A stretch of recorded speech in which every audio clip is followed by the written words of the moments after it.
Boa noite, são 18 horas no horário de Brasília. Começa agora para todo o Brasil mais uma edição de O É da Coisa. As coisas estão um pouco atrapalhadas, vem para cá que a gente desatrapalha, né? Ou, como sempre, demonstra, não, é mais complicado ainda do que parece. Faz parte do jogo, né? Milhões de pessoas acompanham o programa pelo Dial, frequentemente e em número crescente, graças a Deus. Mas você pode fazê-lo também pelas redes sociais. Sempre Rádio Band News FM. No caso do YouTube, eu devo acionar, faz tudo que você quiser, aperta sininho, faz... querido, vida livre, seja livre, seja livre. E no aplicativo Band Rádios. E se perder? Se perder, vai na minha página no UOL, no blog que eu tenho no UOL, www.reinaldoazevedo.com.br, o blog mais lido do UOL de política, bom, né? Porque, como disse Deltan Dallagnol, eu sou um jurista, com aspas, e um blogueiro, sem aspas, do que me orgulho muito também. Blogueiro, radialista, colunista, influencer. Eu acho. Nós estamos programando tutoriais agora. A menina má, como vocês sabem, primeiro boa noite, Maiara Bastianello, boa noite, Érico Oyama. Boa noite. Boa noite, Valeu Bem. A menina má está nos deixando, penúltimo dia hoje, ela vai para a televisão. E lá ela vai fazer um programa sobre influencer. E eu vou estar lá, vou estar como convidado. Nós vamos fazer muitos tutoriais, né, Maiara? Eu não sei do que ainda. De maquiagem. Maquiagem, ensinar a fazer ovo com gema mole. A gente vai ler a Constituição também. Ler a Constituição. Né? A gente vai ensinar as pessoas a interpretarem. Isso. Vamos ensinar ministros, vamos ensinar pelo menos uns 2 ministros do Supremo a ler a Constituição. A gente também que é vai uma coisa ensinar interessante. a conjugação do verbo haver. Isso, a conjugação do verbo haver, que também faz falta, né, para alguns ministros, né? Quando é que se usa, né, o haver, quando é que ele é pessoal, quando é que ele não é, essa coisa toda, assim, né? Eu acho que é uma coisa que pode fazer falta. Diferença entre ruga e rusga, né? Então, vai ser super divertido. Dói. Vai ser super divertido. Vai. E claro, a Maiara no dia seguinte vai estar com saudade, vai ficar enchendo o saco aqui, nós vamos proibi-la de entrar aqui. Eu já tô com saudade. Deixa eu fazer demagogia barata. Verdade. Vai lá, fica milionária, fica enchendo o saco. Olha aqui. Aconteceu um evento muito importante ontem na Câmara, está em curso agora, né? A sessão ainda, né? Porque se prepara a segunda votação, emendas constitucionais têm de ser aprovadas nas 2 casas por 3/5 dos votos no mínimo, com 2 votações em cada uma, né? Aprovada a emenda com 2 votações na Câmara, segue para o Senado. Se alterada no Senado, volta para a Câmara, sendo submetida a mais 2 votações. E neste caso não pode acrescentar mais nada. Ou se aprova aquilo que o Senado alterou, ou se volta ao original e pronto. Tá claro? Tá claro. Então, muito bem. Vamos falar aqui do resultado. Vocês conhecem o resultado, mas, enfim, há alguns detalhes que a gente precisa chamar atenção. E, claro, olha a quantidade com a devida vênia, né? A quantidade de besteira que eu li já a respeito do resultado é uma coisa assombrosa. As pessoas se esquecem de que política também é uma ciência, no seguinte sentido: não é uma ciência exata, né, em que se chega ali ao resultado inescapável, aquele sem margem, ou então a um orbital de resultado, quer dizer, o resultado estará fatalmente ali. Ela é, como é a pesquisa, né, que tem 95% de margem de confiança, isto é, considerada a margem de erro, o intervalo de confiança de 95%. Se você fizer 95 vezes a pesquisa, 100 vezes a pesquisa, 95% dará o resultado dentro da margem de erro. A política não é uma ciência exata, mas ela é um conjunto de conhecimento também, que requer que você tenha alguma experiência do funcionamento da Câmara, do funcionamento do Senado, de como se organizam os espaços e as disputas pelo poder, né? os espaços do poder e as disputas por esse poder, para você saber qual foi a natureza do resultado. Não? E é disso que nós vamos falar aqui agora. Vai lá. Reinaldo, o plenário da Câmara dos Deputados aprovou o texto base da reforma da Previdência com 379 votos a favor e 131 contra. Houve 3 abstenções. Agora faltam ser votados cerca de 20 destaques, que são tentativas de alterar pontos específicos da proposta. Antes do anúncio dos números da votação, o presidente da Câmara, Rodrigo Maia, fez um discurso de aproximadamente 15 minutos e enalteceu o papel do parlamento, em especial do Centrão, para a aprovação da reforma. Vamos ouvir? Os nossos líderes são desrespeitados, criticados de forma equivocada, mas são esses líderes que estão fazendo as mudanças do Brasil. O Centrão é essa coisa que ninguém sabe o que é, mas é do mal. Mas é o Centrão que está fazendo a reforma da Previdência. Esses partidos que se dizem do Centrão. E eu tenho muito orgulho de presidir a Câmara e de ter a confiança, não apenas dos líderes, mas daqueles que pensam de forma distinta da que eu penso. Olha aqui, o Rodrigo Maia fez um discurso muito enfático em defesa do parlamento e, num dado momento, ele deixou muito claro que as tentações autoritárias e totalitárias, ele mandou recado explícito para o Jair Bolsonaro. Tem outro trecho aí? Vamos lá.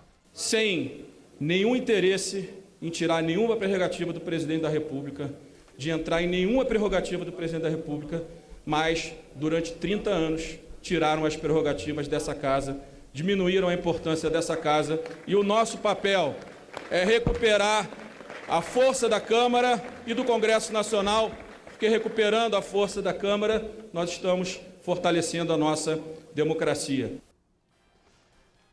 E mais um trecho e depois eu quero comentar. Vai lá. Os problemas dos brasileiros que vivem abaixo da linha da pobreza, os milhões de desempregados, as soluções passam pela política. E não haverá investimento privado com reforma tributária, com reforma previdenciária, se nós não tivermos uma democracia forte. Investidor de longo prazo não investe em país que ataca as instituições. E acho que esse é um conflito que nós temos hoje e que nós temos que superar. Evidentemente, o recado foi direto para o presidente da República. E ele está certíssimo. Você pode fazer reforma da Previdência, reforma tributária, a reforma que você quiser. Se você botar o país num estado de permanente tensão política, se houver uma sombra sobre as instituições, se não houver o respeito ao Estado de Direito, e isso vale, inclusive, também para a Lava Jato, agora digo eu, você não vai ter a estabilidade necessária, você não vai ter os investimentos necessários. O país não será considerado com a devida seriedade. E aí é importante que fique claro quem está fazendo essa reforma. Quem está fazendo essa reforma é o Congresso. E eu diria, para o bem e para o mal do próprio Congresso. O que tiver de ruim, o que a população achar ruim na reforma, cairá nos ombros do Congresso. E o que houver, eventualmente, de bom, que fique claro, é o Congresso. Então, meu querido, a ideia, e eu vi aí, grande vitória do governo. Desculpem, não foi uma vitória do governo. Não foi uma vitória do governo. Então vamos fazer a coisa certa? Eu trato disso amanhã na minha coluna da Folha. Vamos dividir, meus queridos ACPIPs. Vamos dividir, né, o troço em 2 grandes grupos. Tem o lado vencedor, tem o lado derrotado. Pronto, ok. Quem é o lado derrotado? É a esquerda. Já vou falar das esquerdas já. Né? Que se continuarem no mundo da lua, no terraplanismo contábil, tá perdida. Então, sim, tá lá com um número ridículo, 131 votos? Isso. Né? Deveria pensar bem no que está acontecendo. E em como está se descolando da agenda. E você tem, do outro lado, 379 votos. 71 a mais do que os 308 necessários.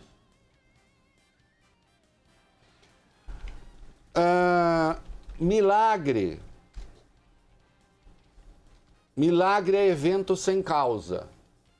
É isso que é milagre. Não é? Um dia você larga lá um prato de lentilha, amanhece e virou ouro. Como? Não sei. Tem alguma causa que explique? Não. É água vira vinho. Nada explica, é milagre. Evento sem causa. Quando o evento tem causa, não é milagre, é uma construção. Alguém foi lá e fez aquilo. Não é? Alguém construiu aquele resultado. Tá certo? E quem construiu esse resultado chama-se Rodrigo Maia, presidente da Câmara. Desde sempre empenhado na reforma. O mesmo Rodrigo Maia que lá no começo praticamente jogou a toalha, falou, tô fora, e depois o mercado pediu para ele voltar, porque passou a ser alvo do presidente Jair Bolsonaro e de seus filhos. De um deles em particular, o Coruscante Carluxo. E ele volta para a reforma. Dele, do Samuel Moreira, o relator, que também fez um trabalho ali paciente de convencimento. Porque, vamos ser claros, o governo só atrapalhou.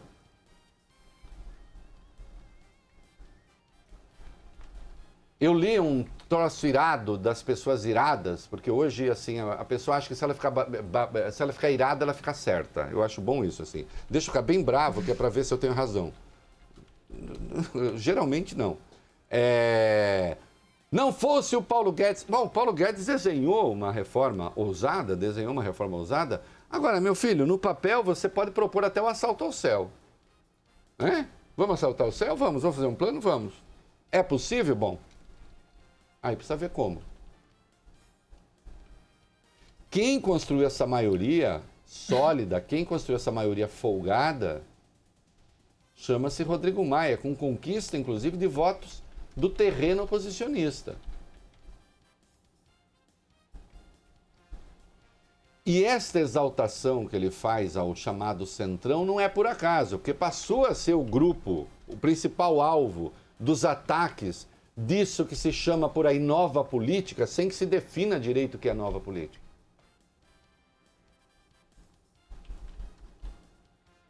E eu acho curioso, porque a falta de raciocínio matemático é uma das tragédias do mundo. Assim.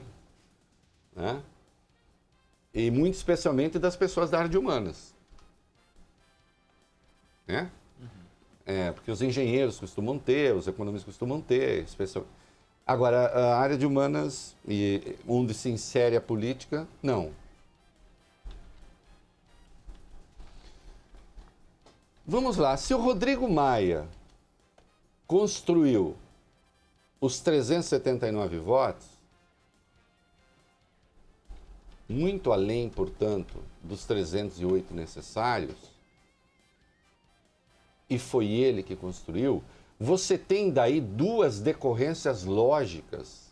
Aprendam a pensar aqui. Pense. Duas decorrências lógicas. Ele pode fazer 308 ou mais, se necessário, contra pretensões autoritárias do Bolsonaro, e pode impedir que o Bolsonaro faça 308 ou mais contra suas próprias pretensões autoritárias. Entenderam? O resultado de ontem, mais do que tudo, foi um muro de contenção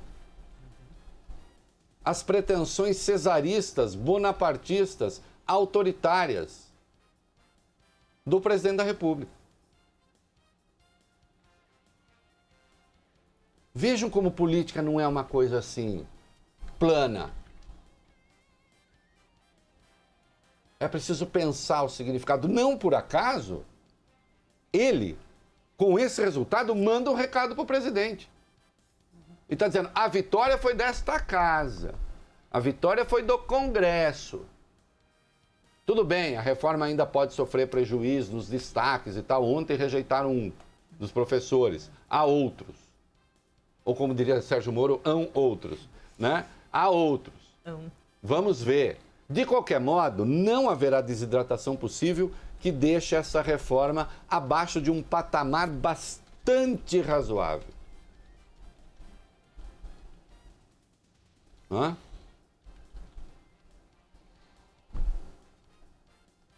Bolsonaro e filhos atrapalharam. O próprio Paulo Guedes, não é preciso dizer tudo, né? O próprio Paulo Guedes, quando entrou em campo, agora vou coordenar, atrapalhou. Foi lá fazer confusão, ceder a provocação barata e deu confusão. Então, quem construiu esse resultado foi o presidente da Câmara. Muitos estão chamando por aí, é uma espécie de parlamentarismo informal, de parlamentarismo branco, que seja, e se for assim, está sendo para melhor.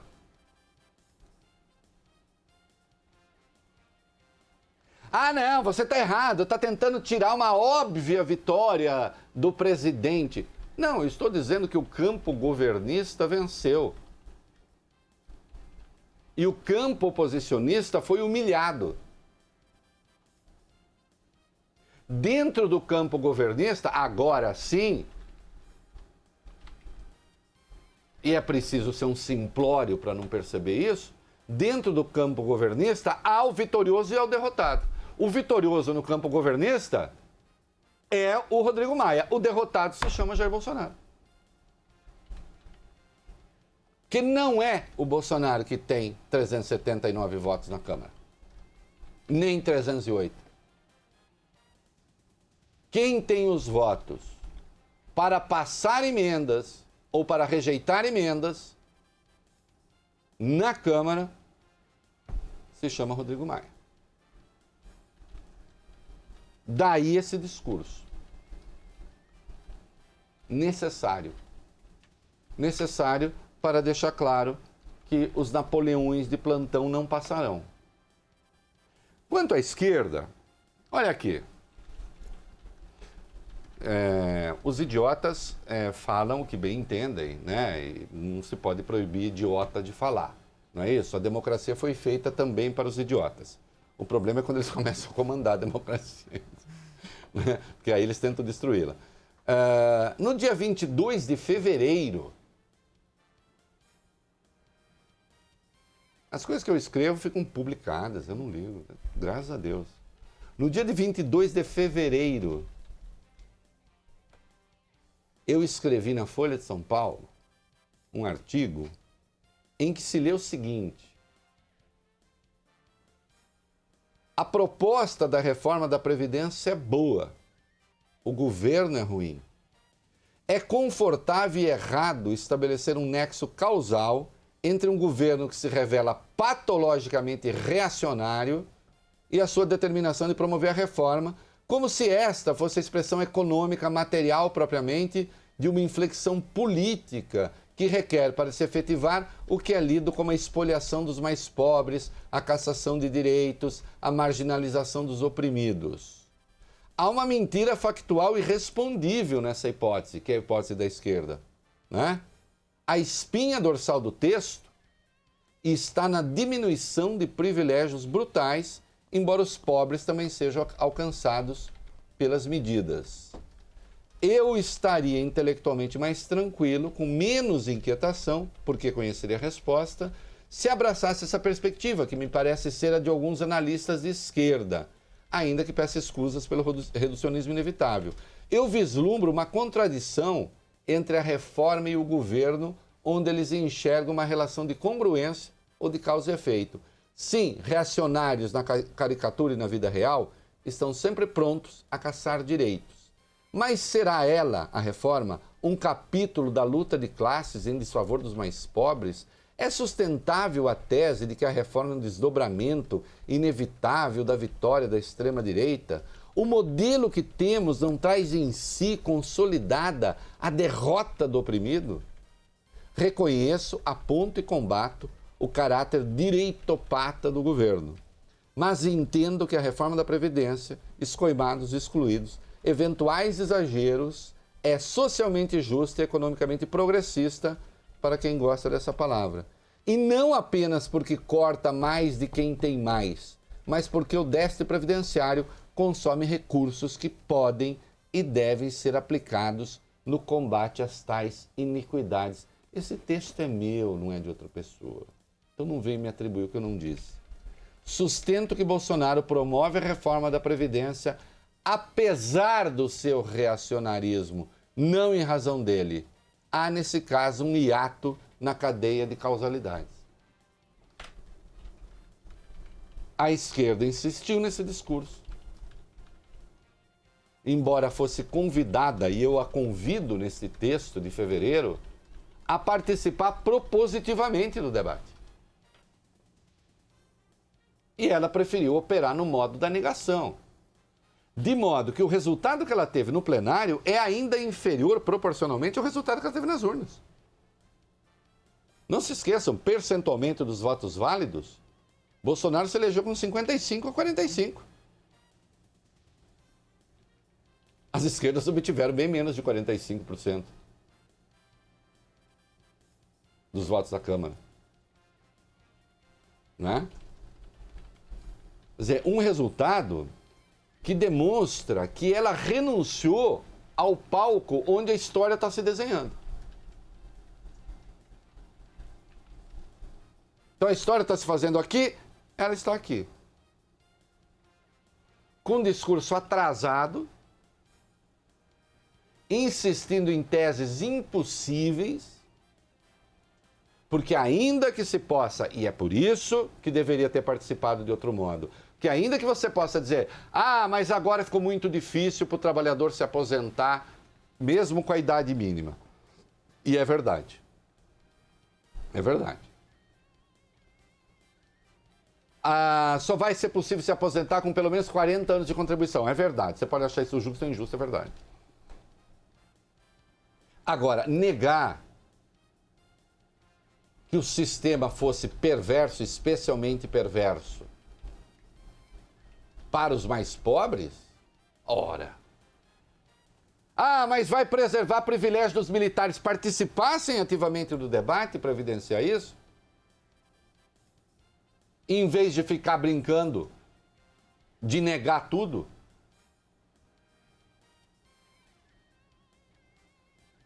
Porque até outro dia havia uma casca, de uma fantasia, de que não, mexer na Previdência é mexer no direito dos pobres. Quando na prática você vai ver, 2/3 dos segurados da aposentadoria do sistema, dos que trabalham na iniciativa privada, para eles não vai fazer diferença. Ou vai fazer muito pouca diferença. Então é um erro tático. Tático não, é um erro estratégico absolutamente brutal. Absolutamente brutal. Se eu fosse esquerdista, eu estaria furioso com esse comportamento. Porque se agarra a uma agenda velha. Há uma hora em que você diz, acabou o dinheiro. Bom, acabou. Acabou, não tem. E aí faz o quê? Aí ficaram insistindo em contas alternativas, aderiram a piada que eu faço ao terraplanismo contábil. Entende? Aí, filho, aí você conversa com o maluco. Aí você dialoga com o maluco. Quando o déficit está ali, está claro. Mas a gente não gostou do que se fez aqui com o pobre, a gente não gosta do que vai se fazer aqui com os militares, a gente não gosta... Entre no debate. Entre para valer no debate. Em vez de ficar no não, no não, no não, no não, no não. Sim, a realidade é dinâmica. Daqui a pouco, as pessoas vão começar a perceber que vai ficar mais difícil para se aposentar. Aí alguém vai tentar fazer política. Sim. A herança, essa coisa da gente achar que a gente sempre sabe como a história será lida depois e que exploração se vai fazer, esse grupo aquele, isso aí é uma pretensão tola. Ninguém sabe. Então, a coisa está em aberto. Essa herança da reforma ainda vai ser disputada e tudo mais. Agora, houve um avanço efetivo na consciência de que o sistema era injusto.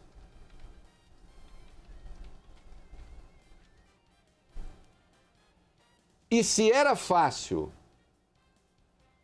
injustamente demonizar do governo Temer, ficar batendo na reforma e xingando a reforma, porque aí a extrema-direita e a extrema-esquerda xingavam a reforma. Numa nova realidade política, não, a coisa mudou. E a esquerda dramaticamente não percebeu, mas nem essa esquerda... Mas, de sorte, nós vamos ver que... Tá falando aqui da perseguição para Tabata e não sei o quê, né? A gente tem. Sim. Gente que fez a coisa certa no terreno da esquerda virou alvo de eventuais retaliações. Reinaldo, eu fiz uma conta rápida aqui. Se a gente considerar partidos de esquerda, aqueles que orientaram as bancadas a votarem contra a reforma da Previdência, né? PT, PSB, PDT, PSOL, Rede e PCdoB.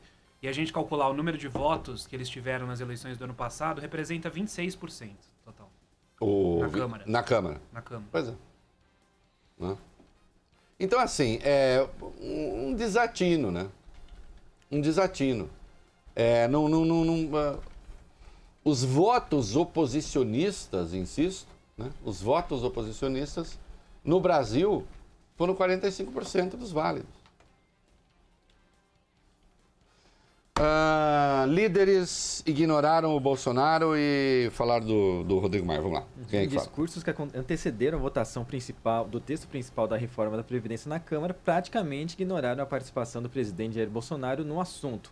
A figura do Congresso foi a mais exaltada. O líder do PP, Arthur Lira, disse o seguinte: espero que o Congresso possa ser responsável pelo que pode acontecer de bom com o Brasil após a aprovação da reforma. Já o líder do Solidariedade, Augusto Coutinho, afirmou: essa é uma reforma do parlamento brasileiro. O líder do DEM, Elmar Nascimento, foi na mesma linha. Disse: uma votação que mostrará de vez o compromisso que a Câmara dos Deputados tem com o futuro dos brasileiros e com o futuro do Brasil. O líder do PSL, partido de Jair Bolsonaro, chamou o presidente da Câmara, Rodrigo Maia, de o grande conduto dessa reforma. Condutor. Delegado Valdir disse: sem Rodrigo Maia nós não chegaríamos a esse momento. É sem dúvida a pessoa que eu mais admiro nesse momento. Tá aí, o Rodrigo Maia chorou e tal, ficou emocionado, justamente emocionado.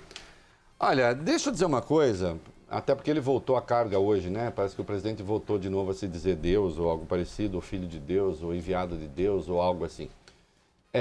Não custa lembrar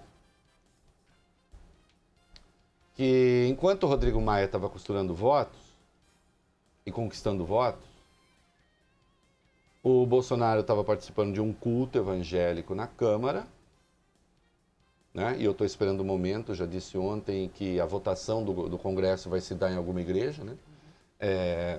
Não é? Porque, já que é assim, estava lá se dizendo Messias, ou diziam que ele era, foi o caso do Onyx Lorenzoni, e o general Luiz Eduardo Ramos, que é agora secretário de governo, né, da Secretaria de Governo, se dizendo uma suma de Salomão, Davi e José do Egito.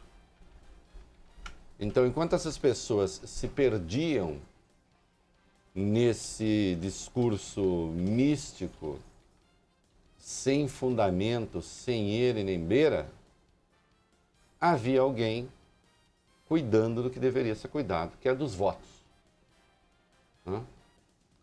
E para encerrar esta minha primeira intervenção, insisto, vocês acham que não foi o Maia? Que foi o Bolsonaro? Que foi o Guedes? Que foi... Ok, então vamos fazer o seguinte, vamos deixar para eles a reforma tributária? Hein? Atenção, bolsomínios. Ô bando de desocupado que fica aí nas redes sociais xingando os outros. Alguém paga, né? Porque não é possível, essa gente não trabalha. Vive de quê? Vive de ar? Vive de luz? Hein? Vive só, Fotossíntese. vive só do veneno que secreta? Não, né? Uma hora tem que comer. Tem que ter comprar papel higiênico, né? Porque entra, Bom. também sai, não é isso? Ou usa o papel higiênico mesmo na entrada, não interessa. Né? Alguém paga. Queria saber quem, né? Passem a defender que o Rodrigo Maia e o Davi Alcolumbre, presidente do Senado, fiquem fora da reforma tributária. Deixa a reforma tributária para Jair Bolsonaro, Major Vitor Hugo, Joyce Hasselmann, para ver qual sai. Já que são vocês, já que podem tudo. Mas, felizmente, ninguém vai cometer essa sandice. Porque acima dos Napoleões de hospício estão os interesses do Brasil. Vamos comercial.